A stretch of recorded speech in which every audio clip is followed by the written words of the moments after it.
You're listening to the Act As If podcast with Coach Roel. Real life success stories in business and investing as they happen.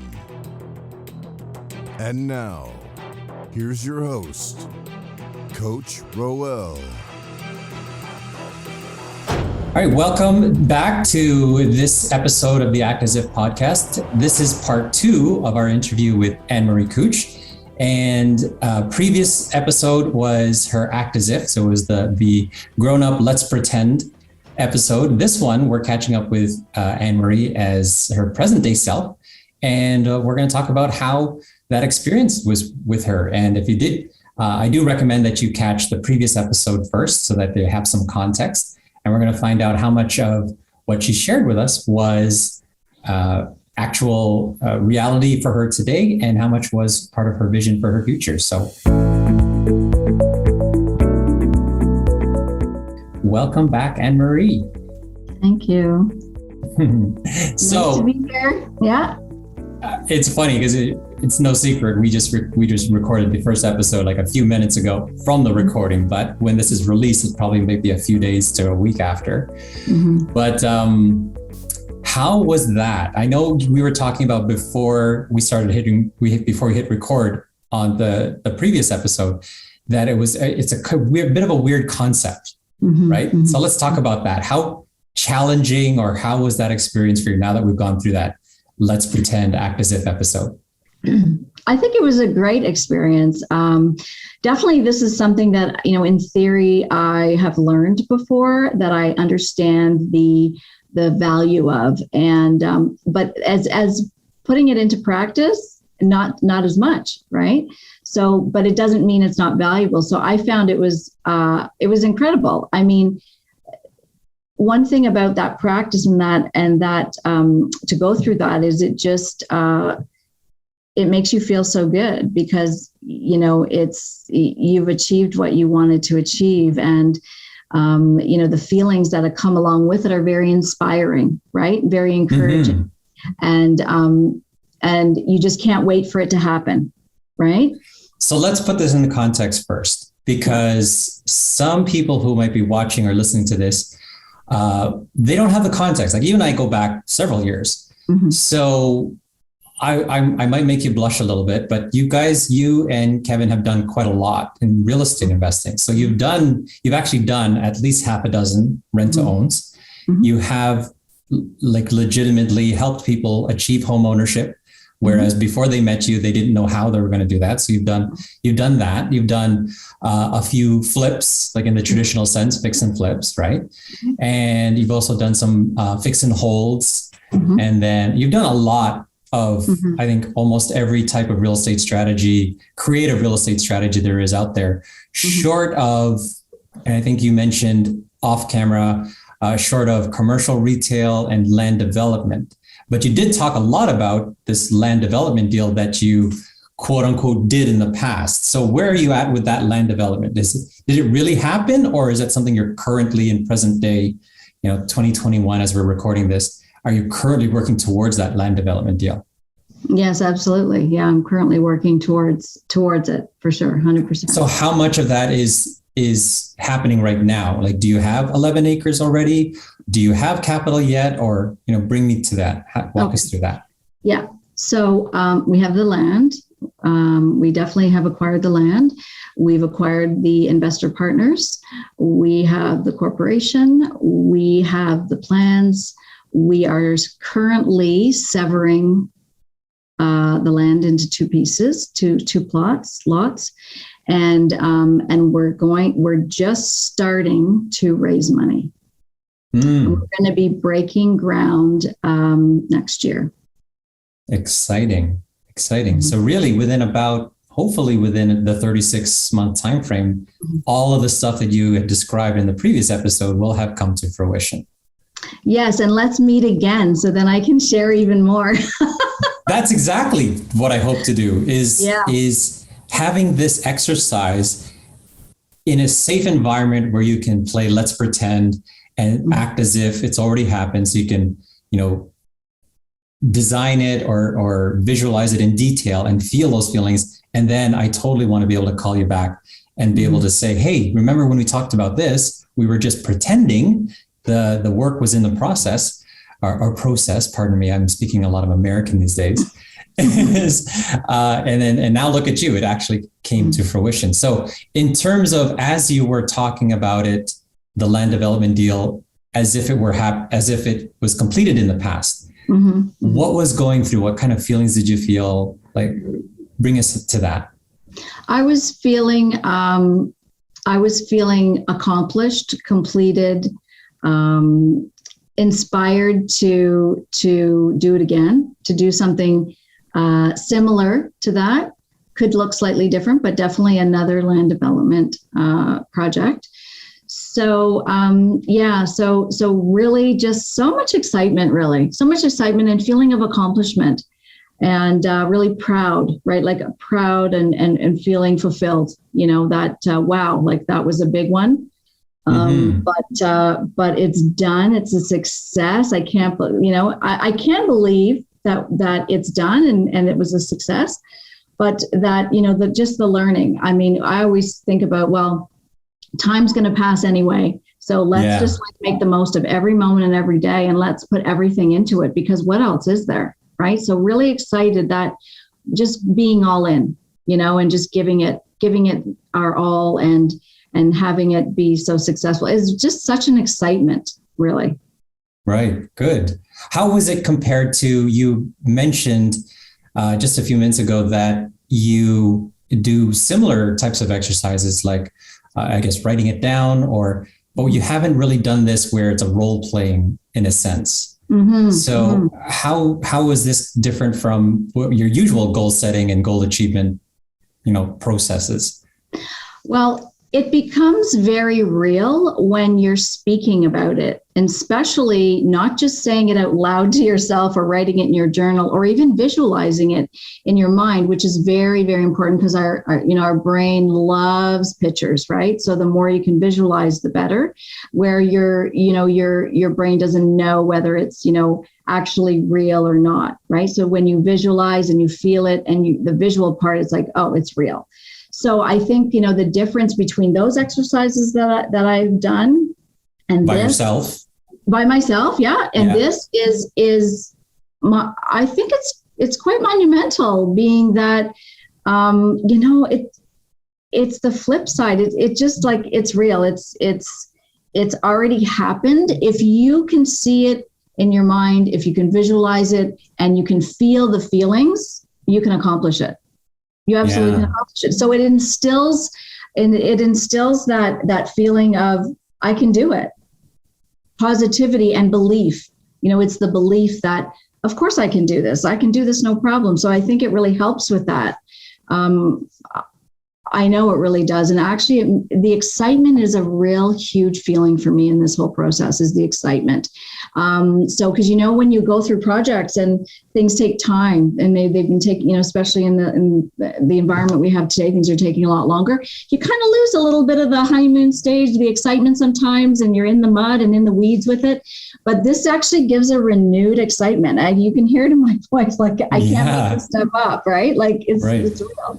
Yeah, totally. And even the energy in your voice is apparent here between talking about the experience versus as you were going through it. Because I also kind of speak freely. It seemed like in the first episode, just a few minutes ago, you were really in your head, and like it's definitely not a negative thing, but it was like, you were in your own head and I was more of an audience member. It was almost like I was observing. Whereas right now you're talking about so excitedly, it's like, oh, that was a great experience. I feel your presence right now a little bit more than the previous one. But anyways, that's just a comment. What I wanted to ask you is, I got to put you a bit on the spot here, kind of similar to some of the conversations we used to have on the road at breakfast. Do you really believe in this manifestation stuff? Yes, and why or why not? How does it fit with you? Like, how do you make sense of it? I make sense of it in a way because I have a little, maybe, you know, we all our thinking and values are a little bit different. My beliefs are that everything is happening for the best intention of me. Even if it's something that it could be viewed initially as something negative or not going my way, there's a lesson and there's a reason why that's happening. And the reason it works for me is because I believe that. I believe that it's what you believe will show up, will come to fruition. So if you, you're going to believe something anyway. So why not believe that things are working for you, that things are positive, that things that, you know, whatever you think you would love and dream about in your head, there's no way you can't achieve it. If you can think it, you can achieve it. It's inside of you. And so these practices of meditations and affirmations and manifestations are, you know, I've been working on them for many years, as you know, Roel, and it just becomes an even better experience for me as I just get more connected to myself and my beliefs. And so that's how it works for me, is that it brings me into a positivity. I believe in the power of the universe, and I believe in myself and and what I can achieve.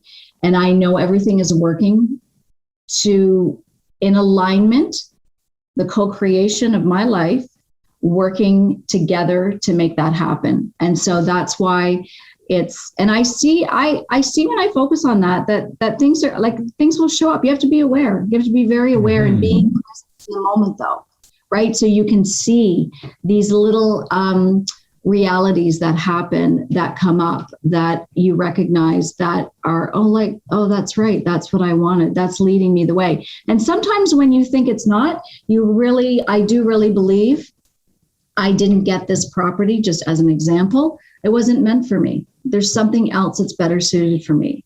And you have to move on. You can't be stuck there. You can't be negative and go, you just have to believe. Because why would you want to believe anything else anyway, right? Right. Now, if I could kind of play a little bit of a devil's advocate, not a lot, but a little. Yeah. Do you have any stories from your past where you kind of had to pinch yourself, where it's like, oh my gosh, I was really visualizing, meditating, or really, you know, tried to flesh this out in detail, and then it actually happened? Do you have any stories like that? I have a couple of stories. One has to do with, you know, my coaching, and one has to do with my a property, you know, that we have purchased, a multi-unit property. So take us back to like when you didn't have those goals, and then you're like, you know, you get into that phase where you're like, I really want this to happen, and I want to visualize it, and then but there's a tiny bit of part of you that still kind of doubts it, and then when it does happen, then you're like, oh, see, well, there you go. I just proved it to myself. This works. Can you walk us through that? Yeah. So, you know, exactly like you said, you know, you have these dreams, and they're almost like, I don't have as much, like I used to have more dreams, I'll say, because to me, in a way, dreams are like, it's almost like it has this connotation like, oh, is it even achievable? Like it's a dream. Is it like a pipe dream? You know, people say like, is it a pipe dream? Like it's never going to happen. So back then when I'm just starting out, I would, oh yes, I want to own income property, but I'm afraid of tenants. Like, oh my God, I don't know how to deal with them. They scare me. Like, what if they have professional tenants? Like, I don't know how to take care of a property. I don't know how to buy it. I don't know how to take care of tenants. So you want it, and you can almost even see yourself, but it's the how that trips you up, because, you know, you get excited about it, but you're, well, I don't know how, and I don't know anybody, and I don't know who do I trust. And then you find that you educate. So then I educated myself, surrounded myself with a very knowledgeable community, with people that were starting off just as same as me, and people who were ahead of me and already had achieved it. So I feel comfortable. I feel like it's a safety net. I have a great community and resource that I can tap into. And then I educate myself. I mean, what more can you do than when you get education and you educate yourself? No one can ever take that away from you. That is like mitigating risk, right? So you think about logically, okay, I have these dreams. It's like pie in the sky, on the clouds. And then you start strategically positioning yourself where you can see, oh, I know how that works now. Oh, I could see how that could happen. Oh, I've got this person I can ask. And that's how it becomes a reality. And you're like, oh my God, I can't believe it. We have a property. Like, this is amazing. I never thought it would ever happen. It's exciting. Exciting. Now, in that part, did you, the way I want to ask is, was it a definite moment where you realized I'm a real estate investor, or did it creep up on you and then you realized, say, a few months afterwards, like, oh crap, I'm actually a real estate investor? Like, were you aware of it when it happened, or was it like something that happened in the past and you just didn't realize it? I think it's a bit of a delayed reaction, to be honest, for me. So when you're in it, there's so many things that you're focusing on. You're the acquisition and details about this and the purchase and that and financing and tenants, and you're just going through that process. So you're not really feeling like that. You're just like, it's like, I got to deal with this. I got to deal with this. I got to deal with this. Now, I got to figure it out. And then after the dust settles for me, and that would probably be, I would say, maybe a couple of months, maybe after, when things have settled, it's all said and done. You're like, oh my God. And then you walk up to your property, we'll say, and you're like, this is ours. Like, it's really ours. Can you believe it? It's like, even tears come to my eyes now, just the feeling of the first time. The first time is so, that's why, like, they call it like the honeymoon phase, and it's not just because you're married, it's even in investing, right? So yeah, I would say it's a delayed gratification sort of realization for me a little bit. Mm-hmm. And see, that, as you described it, that's really what my goal is for this podcast, is to have the next level of each of my guests, what they're working towards. So let's just pretend, let's pretend it already happened, because you have a similar experience in the past where it really did happen in whatever we call our present reality. But then there's no reason why we can't fabricate it or pretend. I don't like fabricate or fake, but there's no reason why we can't pretend like we've already achieved the next big goal. And let's play with it. And that's where I want to be able to offer that platform to be able to do that. Very innovative and I think this is amazing. I really do.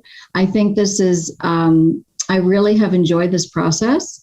I think it's quite, reasonable. And I think that it's very applicable to a lot of what people need. I'm going to say need, because I believe that, the more you can get into this space, like you're saying, and the opportunity that you're providing to people, I think it's amazing. I think it's absolutely very well positioned. Oh, good. I'm so glad. You've always been so supportive. Thank you. Yeah, no, I really do. I really like this. This is great. On the the personal side, how much of that is in process right now, and how much of it is something that's still aspirational, from what you shared with me in the last episode?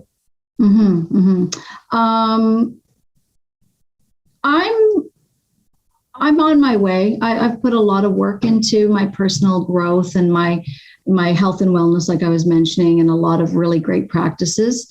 And I'm getting there. I'll just say I'm getting there.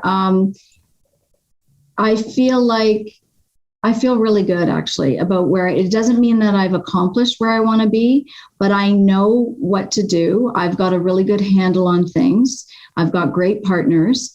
And it's not just knowing about it, but I'm actually, doing it, and more creating that momentum of, it's just a day in my life where these are my practices, and this is how I self-care, and this is how I know that what it gives me and the quality of life it gives me. And so I'm well on my way, and I'm really excited about I'm going to say, we think about these long-term goals, but yet just speaking with my practitioners and my coaches and my health, like coaches and mentors for all different things, right? Even in my personal, I have a personal, coach as well. So, let's be in the here and the now. Let's not just, we know that things happen in the future. We know it takes time for things to get ingrained and to get going, to show up sometimes, but let's just be in the moment and focus on today. And, what I say is, if we can add one thing, one good thing, one practice that we know in one time a week, even into our schedule, let's not overwhelm us. We have a lot going on, everyone in their lives. Then that's an accomplishment. And I think where I needed to learn was to acknowledge those accomplishments and not say, oh, well, I didn't work out for 5 days, but I worked out once. That's terrible. No, I worked out once. Good for you, Annmarie. It's a step in the right direction, and positive reinforcement, right? The more, that we don't have that, it's not going to make us go and do it more. So we have to acknowledge, our little wins, right? Because our little wins end up to accomplishing bigger wins, right? So they just stack up. Yeah, for sure.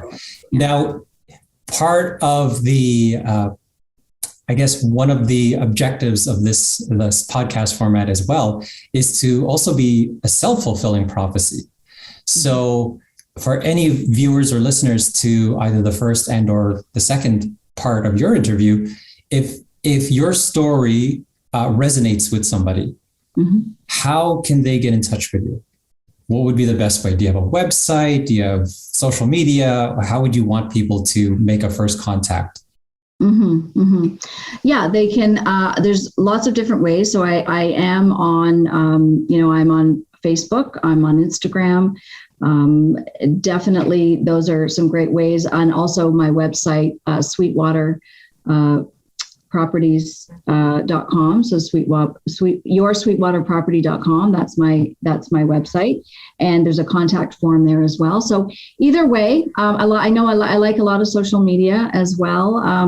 Venues there that I'm on. And so either way, yeah, they can get a hold of me. And I just, I love providing value and helping others. And it's really near and dear to my heart.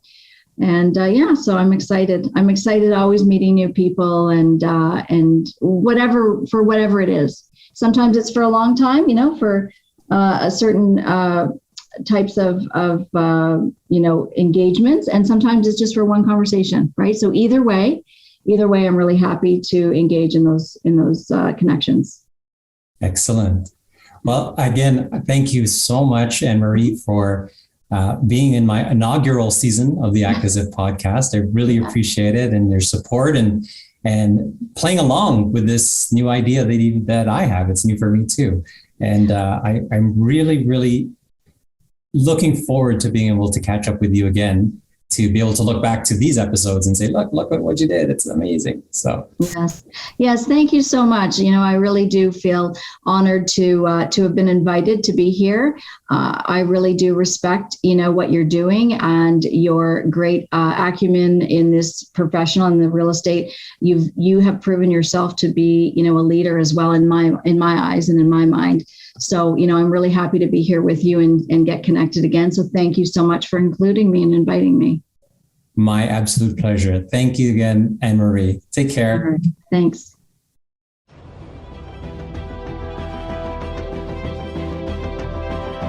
You've been listening to the Act As If podcast with Coach Roel. Real life success stories in business and investing as they happen.